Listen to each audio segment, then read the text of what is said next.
Hello friends, exam oriented YouTube channel पर आपका स्वागत है। यह लूसेंट जीके एमसीक्यू सीरीज़ का पार्ट 14 है। इससे पहले हम 13 पार्ट कंप्लीट कर चुके हैं। दोस्तों, इस वीडियो सीरीज़ में हम क्या कर रहे हैं, जो लूसेंट जीके की एमसीक्यू बुक है, मतलब जो थ्योरी बुक है, उसको हम एमसीक्यू में कन्वर्ट कर रहे हैं ताकि आपकी प्रैक्टिस हो पाए और लूसेंट जीके की थ्योरी बुक है वो आपको अच्छे तरीके से याद हो पाए। तो दोस्तों चलिए स्टार्ट करते हैं। स्टार्ट करने से पहले दोस्तों वीडियो को आप लाइक कर दीजिए, अपने दोस्तों में शेयर कर दीजिए और अभी तक चैनल को सब्सक्राइब नहीं किया है तो चैनल को सब्सक्राइब कर दीजिए। तो चलिए स्टार्ट करते हैं। फर्स्ट क्वेश्चन है हमारा, प्रथम शक राजा कौन था? प्रथम शक राजा कौन था? तो प्रथम शक राजा जो था, शक वंश का प्रथम राजा था मो। प्रथम राजा कौन था? मो था। इसने शक शासक की जो है भारत में स्थापना की थी। मैंने आपको बताया था कि भारत में विदेशी आक्रमण हुए थे। मौर्य वंश के बाद शुंग वंश आया, शुंग वंश के बाद कण्व वंश, फिर सातवाहन वंश, और फिर सातवाहन वंश के समाप्त होने के बाद भारत में विदेशी आक्रमण हुए। और विदेशी आक्रमण में सबसे पहले यवन आए, फिर यवन के बाद शक आए, और शक के बाद पहलव आए, और पहलव के बाद कौन आए? कुषाण आए। कौन आए? कुषाण आए। तो यहाँ पे हमसे पूछा गया है कि प्रथम शक राजा कौन थे, तो मऊ थे। ठीक है। शक मूलतः यहाँ गलत लिखा गया। शक मूलतः मध्य एशिया के निवासी थे और चारागाह की खोज में भारत आए थे। जो शक थे वो चारागाह की खोज में भारत आए थे, और ये मूलतः नहीं है, यहाँ मूलतः आएगा, मूलतः मध्य एशिया के निवासी थे। नेक्स्ट क्वेश्चन है, विक्रम संवत कब से प्रारंभ हुआ? विक्रम संवत कब से प्रारंभ हुआ? जो शक थे, शक को उज्जैन में मतलब इनको भगा दिया गया था, शकों को वहाँ से हरा के। तो उस खुशी में क्या किया था, एक विक्रम संवत प्रारंभ हुआ था। तो विक्रम संवत कब से प्रारंभ हुआ था? 58 ईसा पूर्व से विक्रम संवत प्रारंभ हुआ था। विक्रम संवत कब से प्रारंभ हुआ था? 58 ईसा पूर्व से। सड़कों पर विजय के उपलक्ष्य में, सड़कों नहीं दोस्तों, यहाँ शक है, शक। तो जो शक है उन पर विजय के उपलक्ष्य में विक्रम संवत प्रारंभ हुआ था, मतलब शकों पर विजय प्राप्त कर ली थी उज्जैन में। इस कारण से जो विक्रम संवत है वो 58 ईसा पूर्व में स्टार्ट किया गया था। नेक्स्ट क्वेश्चन है, शकों की 5 शाखाओं में से किस क्षेत्र वाली शाखा ने लंबे समय तक शासन किया? मतलब शक जो थे भारत में, उनकी 5 शाखाएं थी। भारत और अफगानिस्तान में मिलकर शकों की 5 शाखाएं थी। उन अलग अलग क्षेत्रों में थी वो। तो उनमें से किस क्षेत्र में सबसे लंबे समय तक शासन किया गया? तो उसका आंसर है पश्चिम भारत। पश्चिम भारत जो है, पश्चिम भारत की जो शाखा थी उस पर सबसे लंबे समय तक शासन किया गया था। नेक्स्ट क्वेश्चन है, शकों का सबसे प्रतापी राजा कौन था? जो शक थे उसका सबसे प्रतापी राजा कौन था? तो शकों का सबसे प्रतापी राजा था रुद्रदामन प्रथम। कौन था शकों का सबसे प्रतापी राजा? रुद्रदामन प्रथम। और मौ जो था वो प्रथम राजा था शकों का, और सबसे प्रतापी राजा रुद्रदामन प्रथम था। रुद्रदामन का शासन गुजरात के बड़े भाग पर था। मतलब रुद्रदामन जो था उसने गुजरात के काफ़ी क्षेत्र पर शासन कर लिया था। इसने काठियावाड़ में स्थित सुदर्शन झील का जीर्णोद्धार कराया। जो सुदर्शन झील थी उसका निर्माण मौर्य शासकों ने करवाया, जबकि उसका जीर्णोद्धार है वो किसने करवाया था? वो रुद्रदामन ने करा था, जो शक वंश का एक प्रतापी शासक था। नेक्स्ट क्वेश्चन है, संस्कृत भाषा का प्रथम अभिलेख कौन सा था? संस्कृत भाषा का प्रथम अभिलेख कौन सा था? तो गिरनार अभिलेख, हाथीगुम्फ अभिलेख, ऐहोल अभिलेख या मंदसौर अभिलेख? इसका सही आंसर होगा गिरनार अभिलेख। क्या होगा? गिरनार अभिलेख संस्कृत भाषा का, विशुद्ध संस्कृत भाषा का पहला अभिलेख था। इसके पहले के जो अभिलेख थे वो प्राकृत भाषा में लिखे गए थे। किस भाषा में लिखे गए थे? प्राकृत। लेकिन जो गिरनार अभिलेख था इसी को जूनागढ़ अभिलेख बोलते हैं। और यह रुद्रदामन प्रथम ने इसको उत्कीर्ण करवाया था, गिरनार अभिलेख को। तो यह संस्कृत भाषा का प्रथम अभिलेख है। गिरनार अभिलेख को जूनागढ़ अभिलेख भी कहते हैं। जो गिरनार अभिलेख है उसको जूनागढ़ अभिलेख भी कहते हैं हम। और रुद्रदामन ने ही गिरनार अभिलेख को जारी किया था। मतलब रुद्रदामन ने ही गिरनार अभिलेख जो था उसका उत्कीर्ण करवाया था। नेक्स्ट क्वेश्चन है, प्राचीन इतिहास में किन राजाओं को भारत में क्षत्रप कहा जाता था? जो एंशियंट हिस्ट्री है उसमें किन राजाओं को क्षत्रप बोलते थे? तो क्षत्रप किनको बोलते हैं? शक राजा जो थे, शक राजा थे, उनको हम क्षत्रप कहते थे। शक राजा को मतलब भारत में वो अपने आप को क्षत्रप बुलाते थे, शक राजा। नेक्स्ट क्वेश्चन है, पश्चिमोत्तर भारत में शकों की पराजय के पश्चात किन शासकों का आधिपत्य हुआ? मतलब जो पश्चिमोत्तर भारत है, जैसे ये हमारा भारत है, तो इस भारत में ये वाला जो भाग है इसको हम बोलते हैं पश्चिमोत्तर भारत। तो पश्चिमोत्तर भारत में शकों की पराजय हो गई थी। उसके बाद किन शासकों का आधिपत्य रहा था? तो मैंने आपको बताया था कि जो विदेशी आक्रमण हुए थे उसमें सबसे पहले कौन आए थे? यवन आए थे। यवन के बाद शक आए थे। शक के बाद कौन आए थे? पहलव आए थे। और पहलव के बाद कौन आए थे? कुषाण आए थे। कौन आए थे? कुषाण आए थे। तो यहाँ पूछा गया है कि शकों के बाद कौन आए थे? तो शकों के बाद कौन आए थे? पहलव, या इनको ही पार्थियाई बोलते हैं, पार्थियाई या पहलव। तो आंसर ये हमारा सही हो जाएगा। पार्थियाई लोगों का मूल स्थान ईरान में था। जो पार्थियाई लोग थे वो मूलतः कहाँ के थे? ईरान के थे। सबसे प्रसिद्ध पार्थियाई राजा कौन था? जो सबसे प्रसिद्ध पार्थियाई राजा था वो कौन था? सबसे प्रसिद्ध पार्थियाई राजा गोंडोफर्निस था। कौन था? गोंडोफर्निस सबसे प्रसिद्ध पार्थियाई राजा था। गोंडोफर्निस के शासनकाल में सेंट थॉमस ईसाई धर्म का प्रचार करने के लिए भारत आए थे। बहुत ही इंपॉर्टेंट है। जो गोंडोफर्निस था, पहलव वंश का जो एक प्रसिद्ध शासक था गोंडोफर्निस, उसके शासनकाल में सेंट थॉमस जो थे वो ईसाई धर्म का प्रचार करने के लिए भारत आए थे। कुषाण वंश के संस्थापक कौन थे? जो कुषाण वंश था उसके संस्थापक कौन थे? तो पहले विदेशी आक्रमण में पहले यवन आए, फिर शक आए, फिर पहलव आए और फिर कुषाण आए।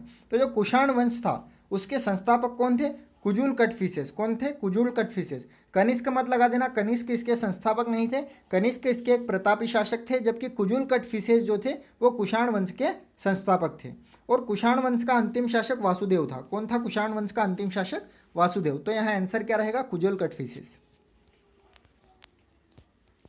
कुषाण वंश का अंतिम शासक वासुदेव था, ये मैं आपको बता चुका हूं। और प्रतापी शासक कौन था? कनिष्क। कुषाण वंश का सबसे प्रतापी शासक कौन था? तो अभी मैंने बताया आपको, कुषाण वंश का सबसे प्रतापी शासक कनिष्क था। कुजुल कटफिसेस जो था वो क्या था? इसका संस्थापक था कुषाण वंश का। और वासुदेव था वो अंतिम शासक था, जबकि सबसे प्रतापी शासक कौन था? कनिष्क। कनिष्क बौद्ध धर्म की महायान संप्रदाय का अनुयायी था। जो कनिष्क था उसने बौद्ध धर्म को अपनाया था और बौद्ध धर्म के महायान संप्रदाय से वह संबंधित था। कुषाण शासकों की प्रथम राजधानी क्या थी?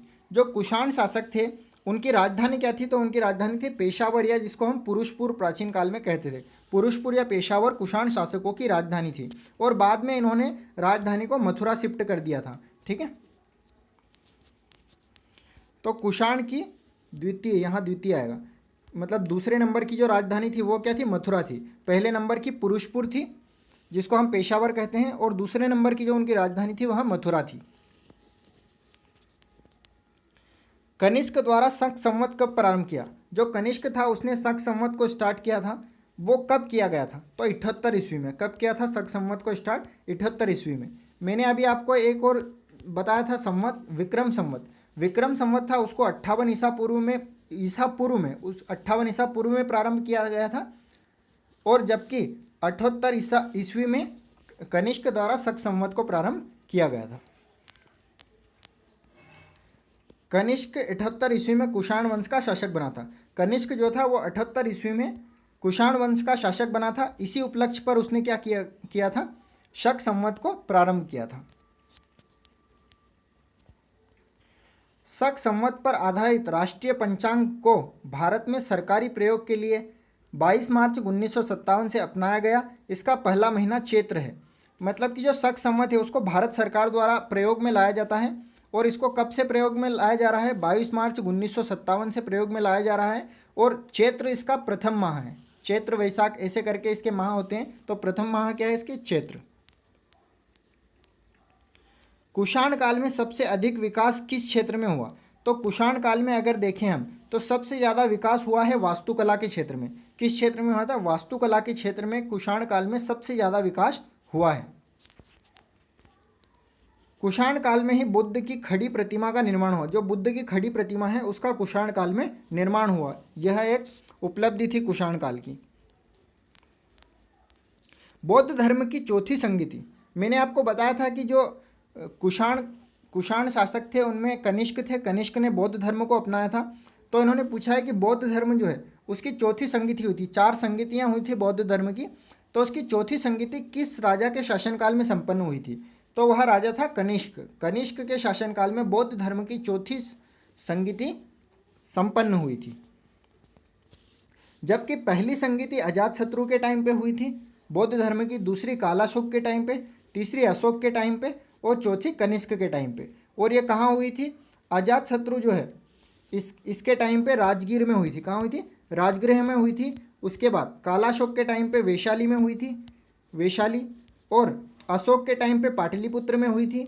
और कनिष्क के टाइम पे यह कहाँ हुई थी? कुंडल वन में। कहाँ हुई थी? कुंडल में। तो आपको याद रखना है, चारों बौद्ध संगतियों में से क्वेश्चन आ जाते हैं।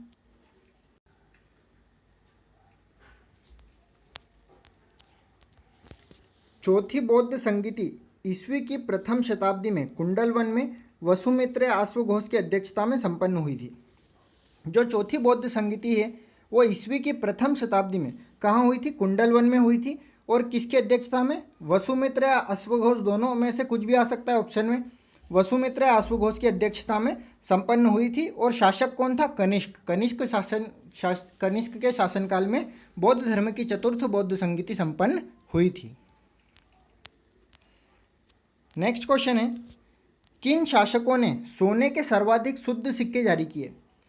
किन शासकों ने सोने के सर्वाधिक शुद्ध सिक्के जारी किए हैं? तो इसका आंसर रहेगा कुषाण शासक। कौन थे? कुषाण शासक जो थे उन्होंने सोने के सर्वाधिक शुद्ध सिक्के जारी किए थे। जबकि कल मैंने आपको एक और फैक्ट बताया था कि जो हिंद यूनानी थे, हिंद यूनानी, उन्होंने भारत में सबसे पहले सोने के सिक्के जारी किए थे। तो अगर भारत में सबसे पहले सोने के सिक्के किसने जारी किए थे पूछ लिया जाए तो हिंद यूनानी या यवन ने किए थे। जबकि भारत में सर्वाधिक सोने के सिक्के, शुद्ध सोने के सिक्के किसने जारी किए थे? तो शुद्ध सोने के सिक्के कुषाण शासकों ने जारी किए थे। और सबसे पहले सोने के सिक्के यवन या हिंद यूनानियों ने। कनिष्क का राज्यवेद्य कौन था? जो कनिष्क था उसका एक राज्यवेद्य था। कनिष्क का राज्यवेद्य कौन था? चरक था। कौन था? चरक था कनिष्क का राज्यवेद्य। और इन्होंने एक बुक लिखी थी जिसका नाम था चरक संहिता। क्या था? चरक संहिता।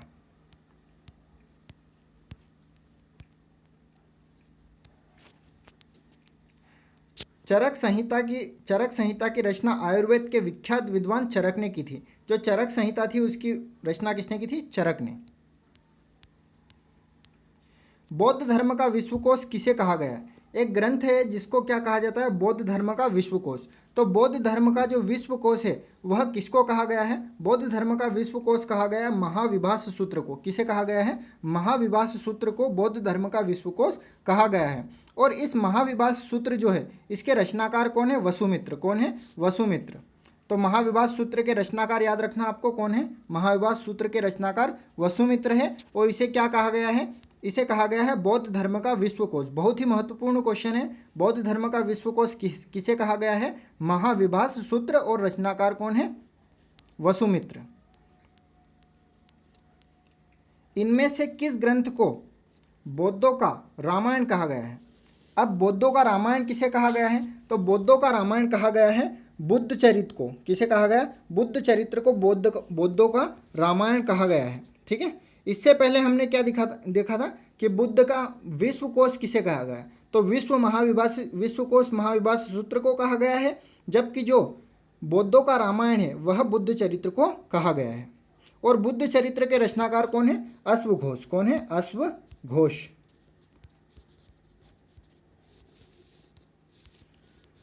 बुद्ध चरित्र के रचनाकार कनिष्क के राज्य कवि अश्वघोष है। माध्यमिका सूत्र के लेखक कौन है?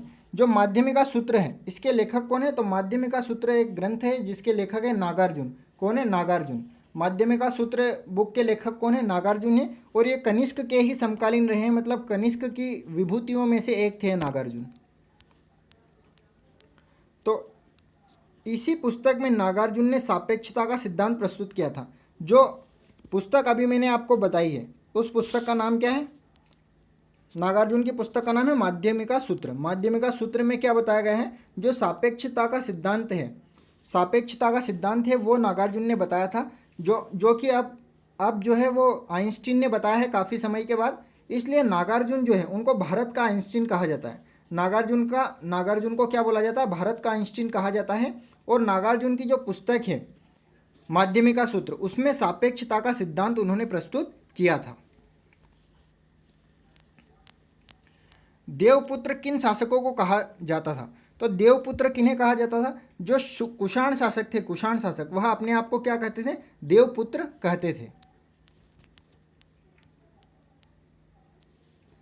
कनिष्क के शासनकाल में किस मूर्तिकला शैली का विकास हुआ, तो कनिष्क के शासनकाल में किस मूर्तिकला शैली का विकास हुआ है, गांधार शैली, मथुरा शैली, दोनों या इनमें से कोई नहीं। तो गांधार शैली और मथुरा शैली दोनों का ही विकास हुआ है, इसलिए दोनों ही ऑप्शन सही होंगे यहाँ पे।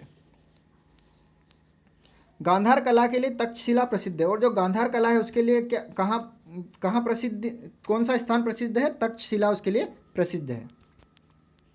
रेशम मार्ग का आरंभ किस शासक ने करवाया था, जो रेशम मार्ग था उस टाइम पे रेशम मार्ग पर कंट्रोल करना, मतलब कि उससे टैक्स प्राप्त होता था, तो टैक्स प्राप्त करने के लिए रेशम मार्ग पर कंट्रोल करना जरूरी था। तो किस शासन ने रेशम मार्ग का आरंभ करवाया था, उस पर कंट्रोल किया था, तो कनिष्क ने किया था। किस भारतीय शासक ने किया था, कनिष्क ने रेशम मार्ग पर नियंत्रण किया था। रेशम बनाने की तकनीकी का आविष्कार सबसे पहले चीन में हुआ था। जो रेशम बनाने की टेक्निक है वो सब, उसका आविष्कार किसने किया था, चीन ने सबसे पहले किया था। इनमें से कौन कनिष्क के दरबार की विभूति नहीं थे, तो कनिष्क के दरबार की विभूति कौन नहीं थे, मतलब कौन कनिष्क के दरबार में नहीं रहते थे, तो चरक रहते थे, ये उनके राजवेद्य थे चरक, और चरक संहिता इनकी पुस्तक का नाम है। वसुमित्र भी रहते थे, और उसके बाद अश्वघोष भी रहते, जबकि धन्वंतरी इनकी विभूतियों में शामिल नहीं थे। कनिष्क की विभूतियों में कौन कौन शामिल थे, चरक, वसुमित्र, अश्वघोष, और भी कुछ व्यक्ति थे, पासर्व, नागार्जुन, महाचेत, संगरक्ष, ये सब कनिष्क के दरबार की विभूतियां थे, जबकि जो धन्वंतरी थे वो इनकी विभूति नहीं थे। तो दोस्तों ये अपना सेशन ख़त्म होता है। पूरा लेक्चर देखने के लिए धन्यवाद। और चैनल को अभी तक आपने सब्सक्राइब नहीं किया है तो चैनल को सब्सक्राइब जरूर कर दे दोस्तों। वीडियो को लाइक कर दे और ज़्यादा से ज़्यादा शेयर करें, ताकि मैं और ज़्यादा अच्छे वीडियो आपके लिए ला पाऊँ। तो चलिए दोस्तों, आज के लिए इतना ही, धन्यवाद।